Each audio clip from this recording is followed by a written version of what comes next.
I went all night in like buried in the duvet with no heat. You can see my breath still. The van doesn't start.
I've come over the border.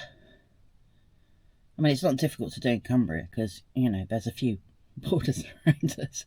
But this time I have come over to County Durham. I've come over to Middleton in Teesdale. And right now I am sat at Grasholm Reservoir. Not because I fancied a walk around the reservoir, because it is blowing an absolute hoolie. I thought I'd come and have a look at this because it is an overnight spot, £10, pay coins, absolutely no signal down here for card payments or anything. You know, certainly not using the app here. But I'm wondering if with it having no signal and being right on the edge of everywhere, perhaps it's not the best idea when I'm travelling on my own. I am going on somewhere else after this. I just desperately needed a coffee. So I'm going to have a look at the other place and see whether that's actually better with a bit more life around it. And don't get me wrong, I enjoy the peace. But I'm not so daft that I go and put myself in a vulnerable position.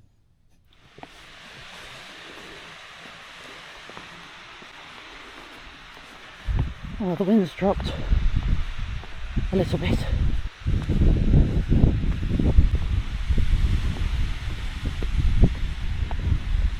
I'm not walking back up all these. There's a path over there, I ain't going to use that. That's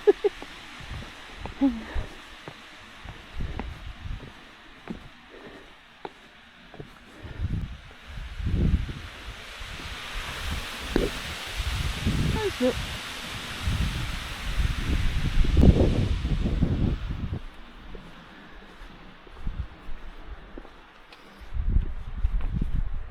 It's obviously a sailing place because there's boats over there and the launches.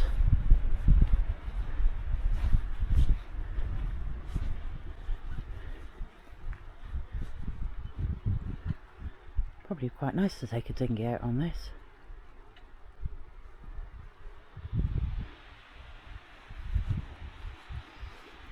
I came in over the other side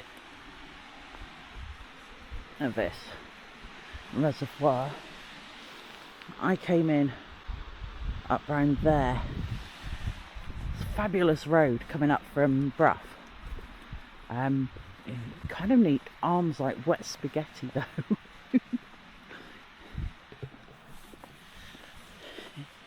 It's an interesting drive. It's still not thick ice, but you know when you get a little bit of a bit of slip on the road coming up.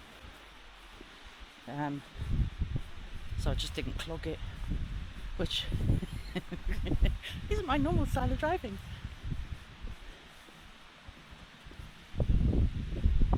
But coming up over the other side, there was a sign over that side for here, pointing down, and I'm wondering if there's another. It looked really narrow, which is why I didn't take it. I'd already worked out a wider route coming in, so it can be sensible. So it's one of those that sometimes you do need to plot your route if you don't know where you're going, and not just completely wing it.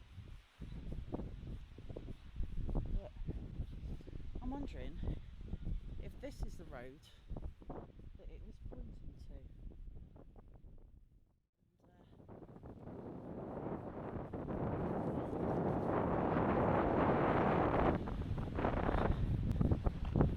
Cool.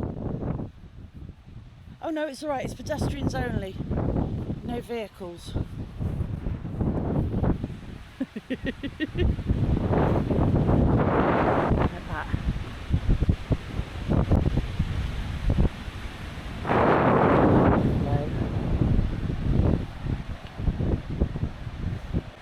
And down there.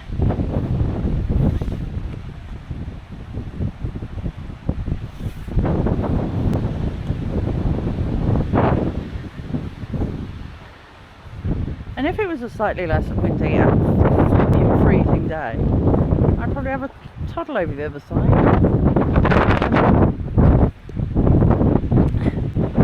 But no, I'm not.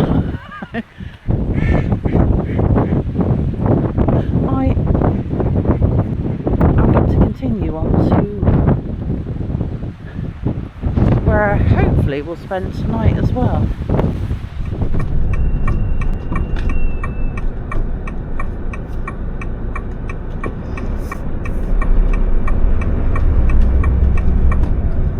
Wander around here tomorrow.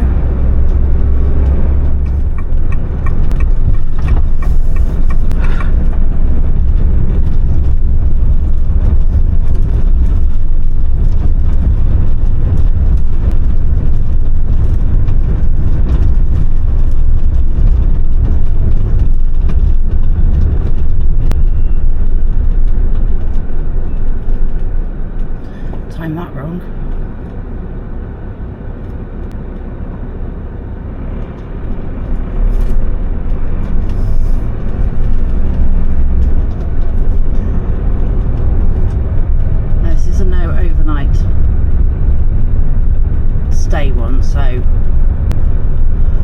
I'm only parking here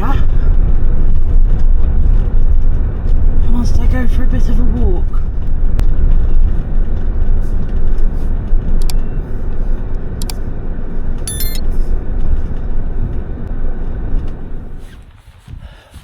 Right, we're going to Gibson's Cave and Summer Falls waterfall.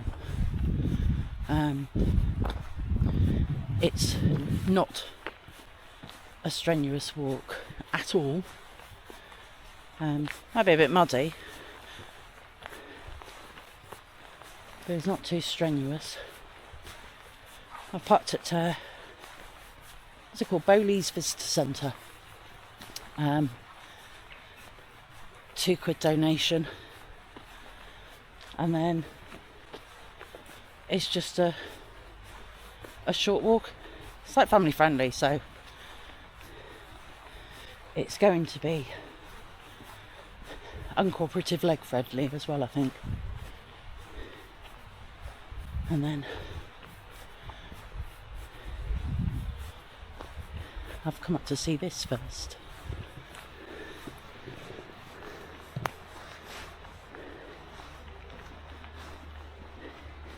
It's a snail. You know it's got to be done, don't you?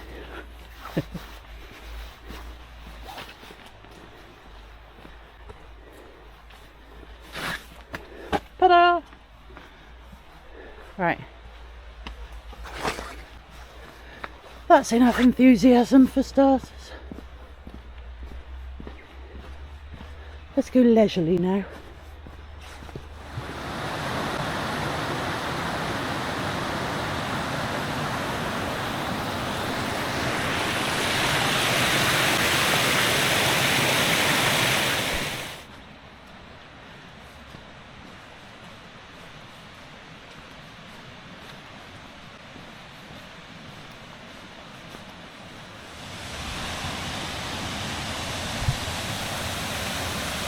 Yes, I'm going to be a big kid.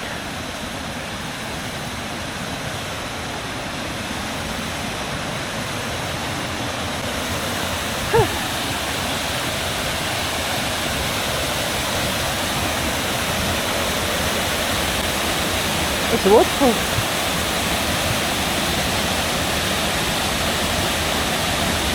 And that water does not look very warm.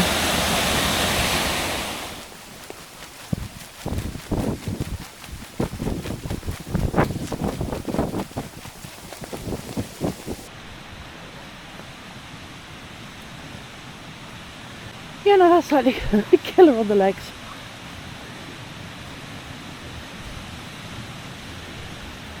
So I say, it's not wheelchair friendly.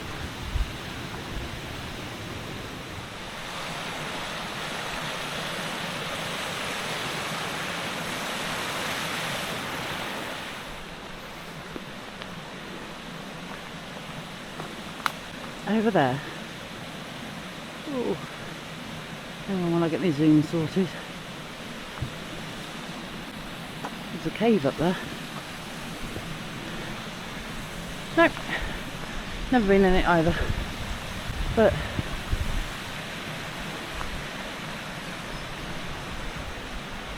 I don't know, there's an arch. At the bottom of it there's a stone built arch. So I wonder if that goes somewhere. Because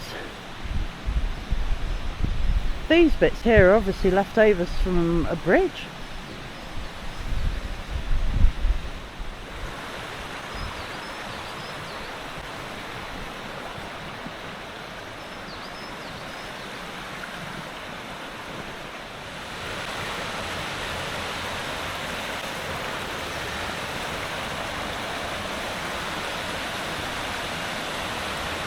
That's it, literally.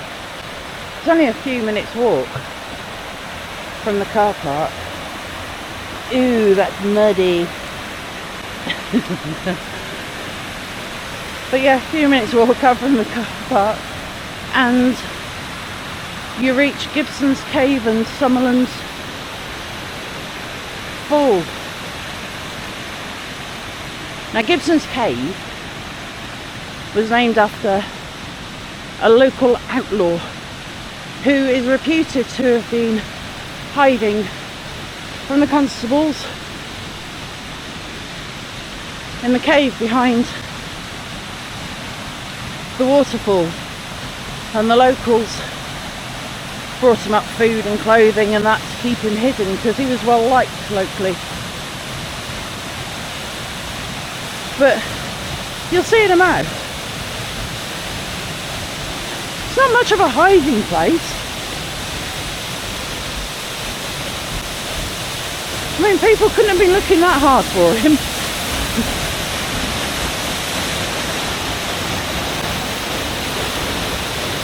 There you go.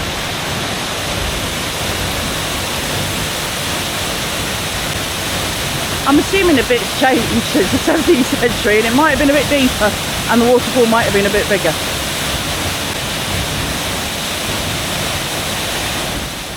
Just past a trio of ladies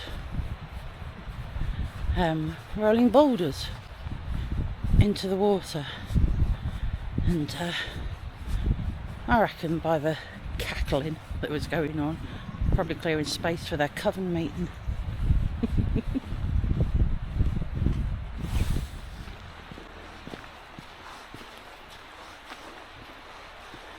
I've parked at Bowley's because it gets me to 3 places that I fancy having a walk along. All nice short walks. I look at the outdoor kitchen, taking that seriously.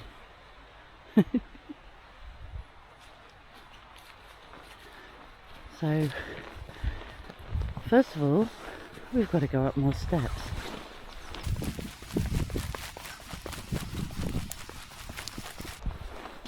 Oh, and if you don't want to do the steps, you can actually just walk out down the driveway that we came in at, and just follow the road round.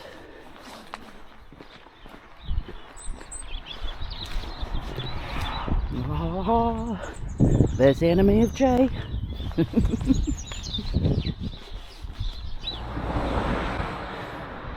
There you go, there's Roby Low Force, and I have just come out of there, which is just, it's like 2 minutes walk. It is not a strenuous one.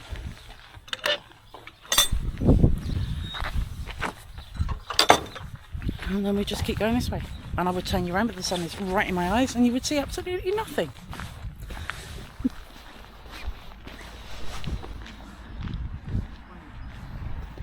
There you go. That's where I'm heading. Well, kind of. I'm going that way as well as that way. But this is down to Low Force, so you can see I just walked just from those cars over to here. It's a nice simple walk. It's right, Mr. Mammy Dog. I will shut the gate.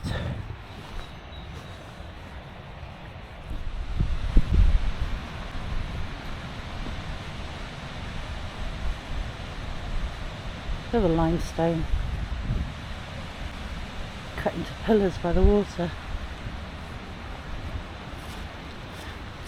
Let's go round the tree.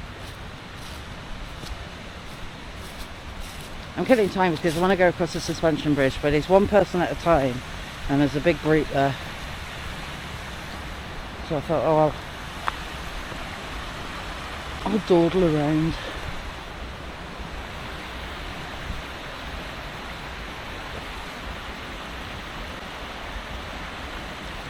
Up the river there.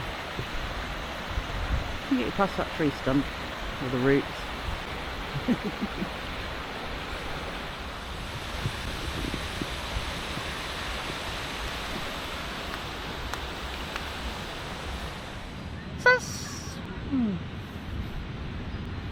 Is that something you actually want to read when you're about to go over it?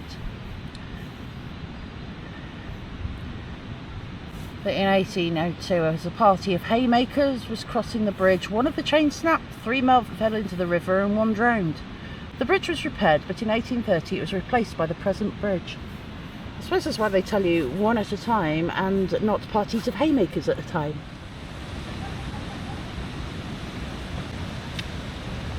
Do not jump off it. No, you're fine. Oh, this is muddy. There you go. Bottom end of the pool. And quite there. This bridge was actually put in for, it was the lead miners used to use it to go across to and from the mines back out onto the main route to Middleton. Oh, blinded.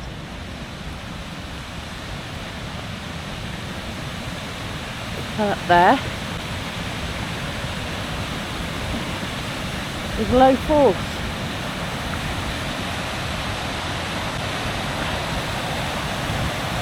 I absolutely love the sound of rushing water.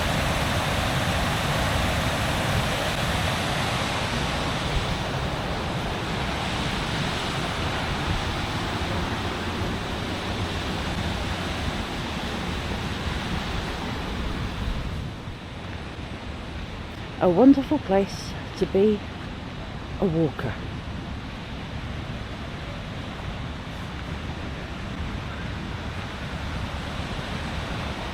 Or a potterer.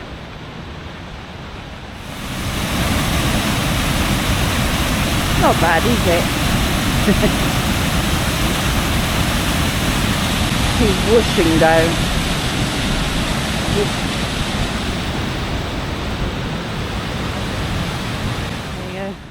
If ever you fancy walking the Pennine Way, it goes that way and it goes that way.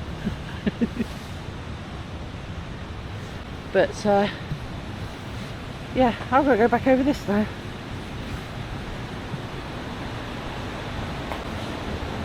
You're not allowed to swing on it either, according to the rules.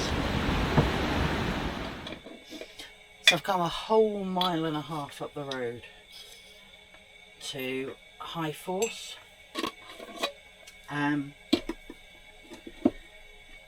for the night. You can do it at the machine. It's like one of those parking eye things, or you can go into the hotel and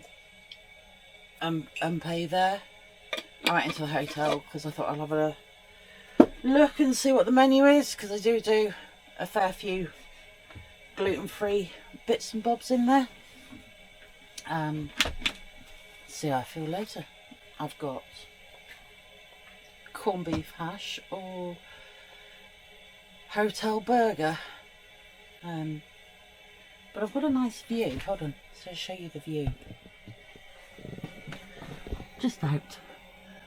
I managed to get right up the back of the car park, and so I've got that. I've got sheep and hills.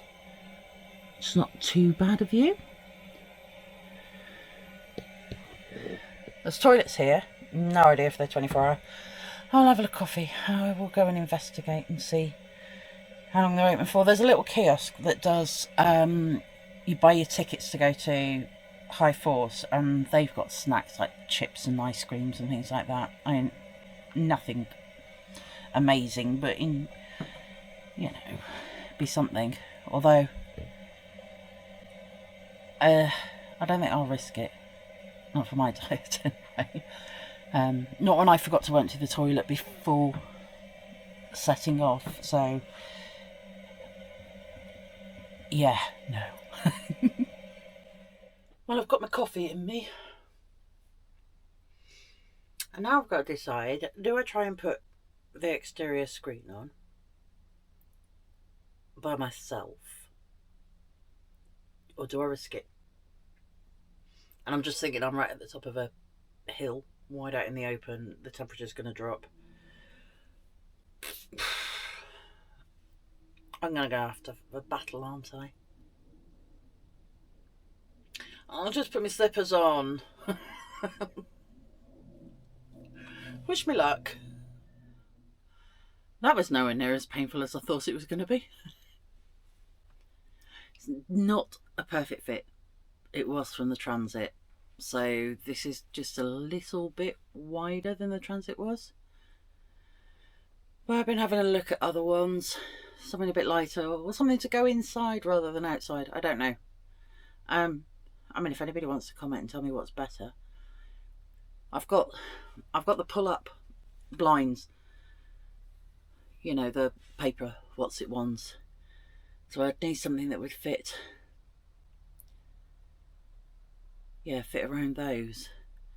There's just so many on the market. So if anybody's got any bright ideas about an interior one that I could put up and quickly take off if I need to, that would be appreciated. Let me show you where I am. Look, cover. Got to come out because it looks like the sun's setting slowly. I've tucked myself right up in the corner out of the way. This is a car park for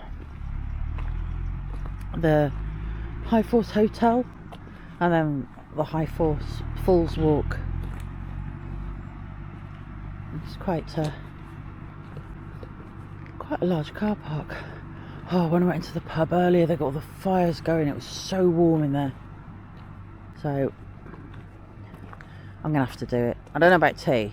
I don't know about having food in there. But I think I can manage to wander down for a quick drink. And then see if I can camp out under one of the tables.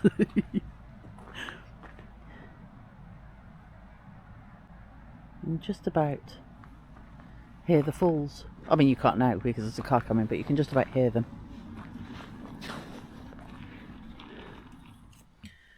That's a good start.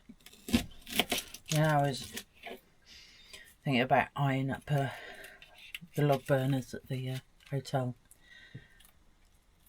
I think I'm definitely going to be going into the hotel because my heating has come on with an exclamation mark and 4-bar problem, which means block flues, except for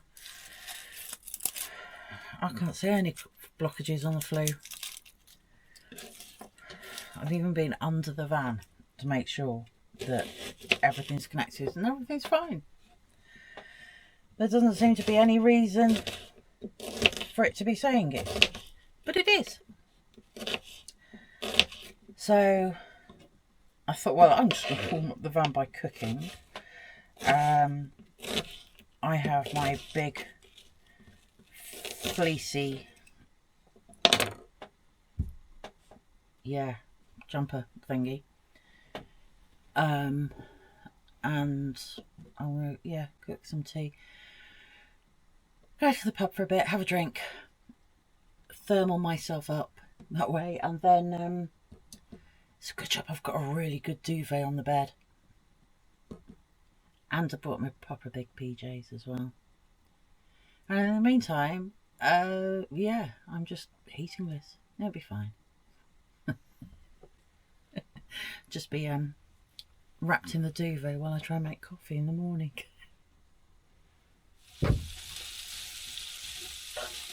I know it's not a gas problem.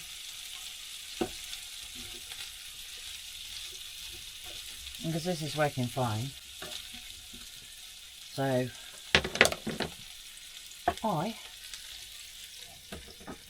I'm just going to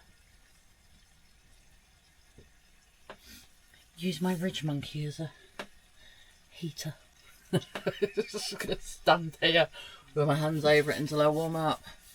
I have asked the gods of Facebook, see if anybody knows how to sort this out. Unfortunately, so far I've had plug into electric. Not got a long enough lead. Or fit a diesel heater, which don't have one of those on me. So I think I'm just going to go the traditional jumpers, lots of cuppers, start the engine in the morning and warm up. Well, I could do that for a bit now, couldn't I? Oh, but then the lights go out. Oh, I'll work it out. It'll be fine.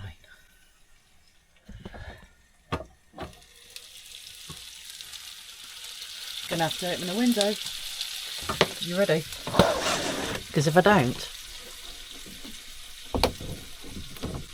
that bloody alarm's gonna go off. If you haven't got a Ridge Monkey, get a Ridge Monkey. This is the XL. There's one that biggish. It's good for sandwiches. But yeah, like a little stovetop oven cum frying pan. Really useful. I've decided, since I can't clear the blockage, it is definitely dinner, then pub. Then I think when I come back I'll probably run the engine for a bit with the heating up, just to, you know, warm it up enough for me to get changed and throw myself into bed. Brought books. I've got a signal up here, it's great. I can, you know, I could watch a film, whatever. I forgot the oven. So you can tell that I've not had one of these, you know, posh fans before. I can put the oven on. I can put the oven on and I can open the door and I can warm up that way. And it's only gas.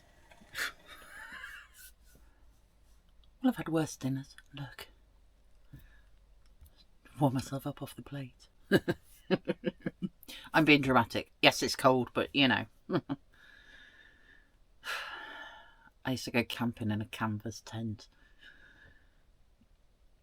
And I've got to this age, so I clearly survived it all. But, yeah. I'm quite looking forward to popping out for a pint, though. So I'll have to take my slippers off again and put some proper shoes on.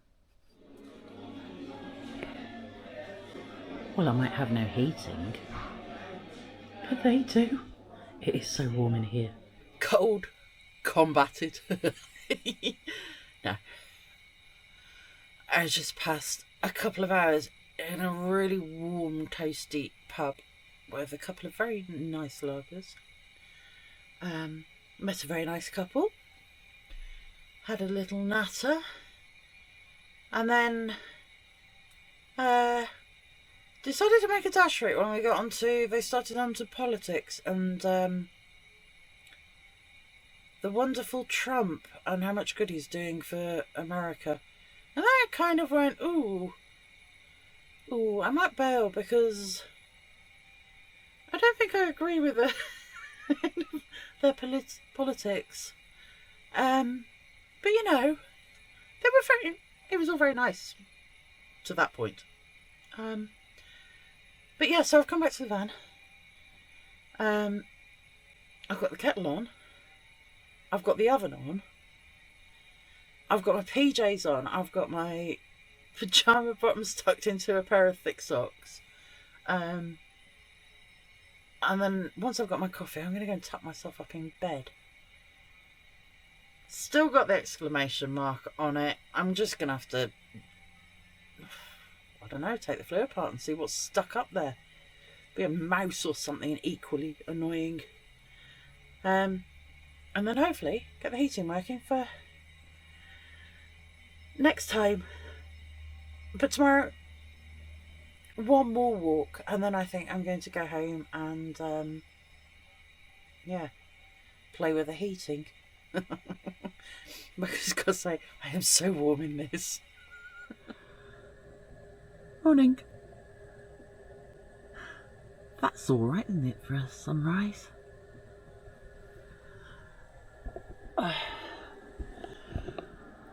I look like a bag of... But guess what's working? Suddenly it's decided to kick in. I'm up now. I went all night in like buried in the duvet with no heat. You can see my breath still. But all of a sudden the heat has decided to kick in, and I've got no explanation for that. It went from 4 bars saying, you know, oh, flu blocked, and then when I came back to it last night, it had all bars, which meant, I don't know, reoccurring faults. And it basically says, reoccurring faults, do everything with the boiler. So I just went to bed. And now I've got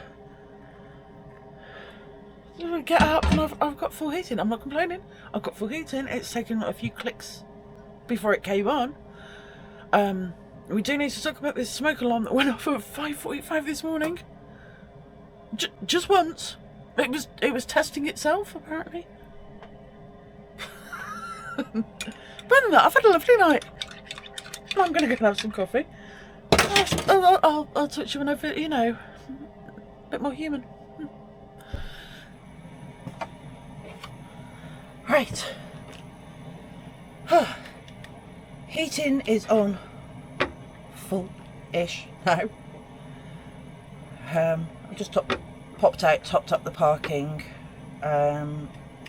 cover me long enough to have breakfast and a walk. Oh, it's so nice to have heating back. It's like a little sauna in here now, whereas before it was more like a snow sauna. So yeah, more coffee, some breakfast, which is very exciting stuff. It's cheesy polenta squares. Fry them off. Makes a change from toast. And yeah, so I will pick up again when I am fed and on my way to the next waterfall. It's all sunshine today.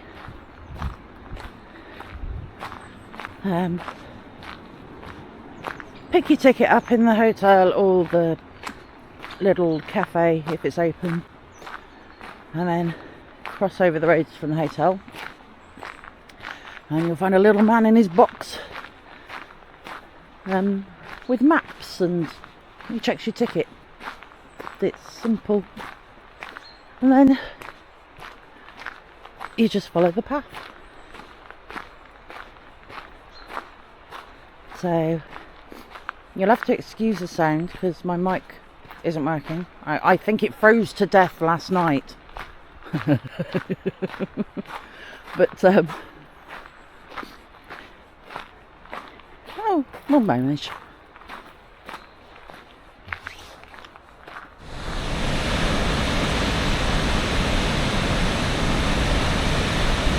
How about that for a roar?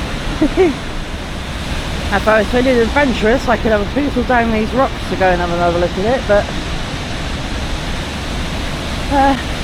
not today.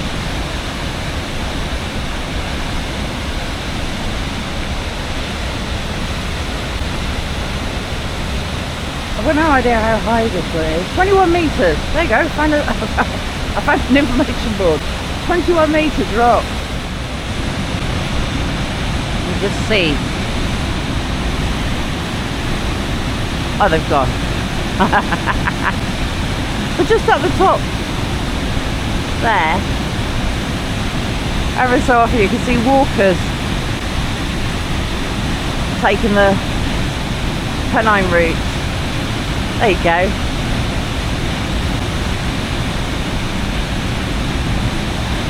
I think I'm happier at the bottom than standing at the top looking over. One false step and you get a very interesting ride down.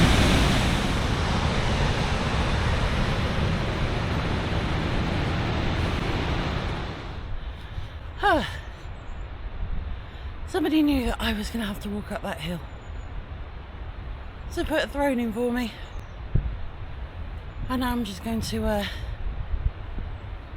sit here for a while.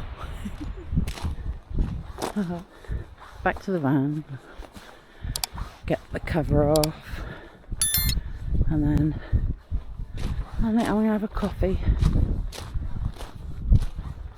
and head off home, because I know there's going to be laundry. Yeah.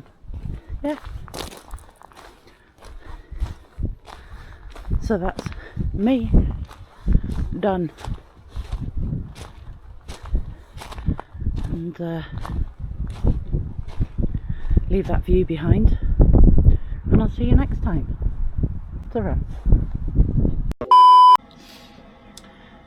Yeah, you know that. Take the screen off, have a cup of coffee, see you next time. The van doesn't start. So I'm currently waiting for the RAC.